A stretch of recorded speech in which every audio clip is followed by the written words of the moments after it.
গঞ্জের চাতে ফুচকা লাভারদের জন্য উদ্বোধন হয়ে গেল ফুচকা জংশন, যেখানে আপনারা দই ফুচকা থেকে শুরু করে ঝাল ফুচকা, পোড়া রুটি, মালাই চা, দই চিড়া, ফালুদা এবং আরো বিভিন্ন রকমের আইটেম সেখানে পেয়ে যাবেন।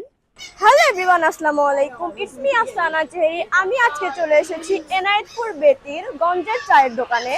আজকে গঞ্জের চায়ের উদ্বোধনী অনুষ্ঠানে সিরাজগঞ্জের অনেক কন্টেন্ট ক্রিয়েটর এসেছে। এই তো আমরা সবাই মিলে ফিতা কাটার মাধ্যমে গঞ্জের চা দোকানটাকে উদ্বোধন করলাম। এরপর একে একে সবাইকে ফুলের মাধ্যমে স্বাগত জানানো হলো। এরপর ওদিকে চা বানানো হচ্ছিল আর আমরা এদিকে গল্প করছিলাম। মধু ভাই আমাকে বারবার জিজ্ঞেস করতেছিল আমি আসলে মাটির কাপে চা খেতে পারি কিনা, এটা নিয়ে হাসাহাসি করছিল। এখানে গল্প করতে করতে আমাদের সবার জন্য ওয়েলকাম ড্রিঙ্কস দেওয়া হলো। এখন আমি সবার কাছে জানতে চাইবো গঞ্জের চাতে এসে তাদের কেমন লাগছে। আচ্ছা আপু, গঞ্জের চায়ের দোকানে এসে তোমার কেমন লাগছে? আলহামদুলিল্লাহ, এখানে এসে অনেক ভালো লাগছে। এখানকার পরিবেশটা অনেক সুন্দর, আর ভাইয়াদের পরিবেশনটাও অনেক সুন্দর করে পরিবেশন করতেছে। প্লাস হলো আজকে অনেকেই আসছে, সব সিরাজগঞ্জের কন্টেন্ট ক্রিয়েটাররা আসছে। সবাইরে দেখে মনটা আরো বেশি ভালো লাগতেছে সবার সাথে দেখা করে। এই থ্যাংক ইউ। গঞ্জের চা, এটার নামটাই হচ্ছে একটা ভিন্ন রকম। উনি সিরাজগঞ্জকে প্রেজেন্ট করতেছে, এর জন্যই দোকানটার নাম দিছে গঞ্জের চা। তবে এই গঞ্জের চার স্বাদ নিতে হইলে আসতে হবে।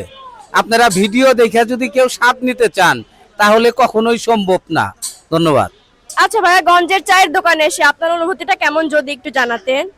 এখানকার পরিবেশ খুবই ভালো, আর এখানে আসার পর আমার একটা জিনিস বেশি ভালো লাগছে, সেটা হচ্ছে আমাদের সিরাজগঞ্জে যে সমস্ত কন্টেন্ট ক্রিয়েটার আছি সবাই মিলে একসাথে একসাথে হতে পারছি, এই বিষয়টা খুবই ভালো লাগছে। আর সবচেয়ে বড় কথা হচ্ছে এই গঞ্জের চার যে চা আছে, তারপরে নতুন আইটেম তুলছে ফুচকা, এটা খুবই ভালো।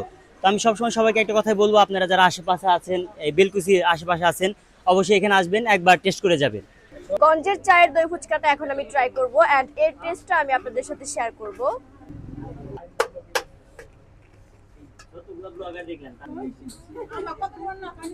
দই ফুচকাটা খেতে এত বেশি মজা, আমি আসলে আশাই করিনি এরকম টেস্ট হবে। আসলে দইটা এত সুন্দর, একদম ঘন দই, মুখে দেওয়ার সাথে সাথে মিলে যাচ্ছিল, এরকম একটা ফিল হচ্ছিল আমার কাছে।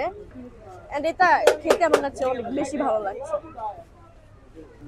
আপনারা যারা দই ফুচকা লাভার আছেন তারা গঞ্জের চায়ের দোকানে এসে দই ফুচকা ট্রাই করতে পারেন, আশা করছি অনেক ভালো লাগবে ইনশাআল্লাহ। এখন আমি তাদের পোড়া রুটি প্লাস মালাই চাটা ট্রাই করব। তাদের পোড়া রুটি প্লাস মালাই চা দুটোই বেশ মজার ছিল।